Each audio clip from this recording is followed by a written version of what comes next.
Question number 4th, important question for 2 marks. Prove that the tangents drawn at the end of diameter are parallel. Prove that the tangents drawn at end of diameter. ये अगर एक circle है और अगर बेटा मैंने यहां एक डायमीटर बना दिया, आपको पता है डायमीटर सेंटर से पास करता है, ठीक है, तो कहते हैं जो डायमीटर के एंड पे टेंजेंट्स बनेंगे ना, वो क्या प्रूव करो? पैरेलल। वो क्या प्रूव करो? पैरेलल है। तो मैंने क्या किया इस फिगर में कि एक टेंजेंट बना दिया पी क्यू और एक बना दिया R S. Point of contact बन गए end of diameters which is A and B. तो गिवन में सबसे पहली चीज क्या आई? गिवन में पहली चीज आई A B is the diameter, P Q and R S are two tangents with point of contact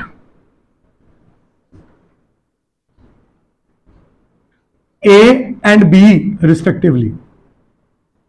A and B respectively. क्या ये बात समझ आई सबको? अब टू प्रूव में क्या है बता सकता कोई? P Q is parallel to, हमें इन दोनों को पैरेलल प्रूव करना है। और आपको 9th क्लास के लाइंस एंड एंगल्स में एक चीज सिखाई गई थी, सुन तो लो भाई साहब। लाइंस पैरेलल प्रूव करनी है तो जो 6 कैटेगरी के एंगल्स हैं, को इंटीरियर, को exterior, corresponding, alternate interior, alternate exterior, उनको यूज करो। अगर वो कर गए तो आंसर आ गया। अब मैं आपको क्वेश्चन स्टार्ट करने से पहले थोड़ी सिचुएशन समझा दूं।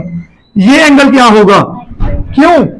Radius O A is perpendicular to, ये एंगल क्या होगा? और क्या ये जेड बना रहा है? तो ये आपस में क्या हुए? Alternate interior angle. अगर इक्वल हो लाइंस क्या होती हैं? कहानी समझ में आई? अब मैं इसमें प्रूफ में आ रहा हूं। O A is perpendicular to P Q and O B is perpendicular to RS. Reason? Radius is perpendicular to tangent. Yes or no बेटा? Is this point clear? अगला पॉइंट, therefore इसको एंगल 1 कह दूं, इसको एंगल 2 कह दूं। Angle 1 is 90 degree and angle 2 is also 90 degree. Yes or no? But angle 1 and angle 2 are क्या लिखूं?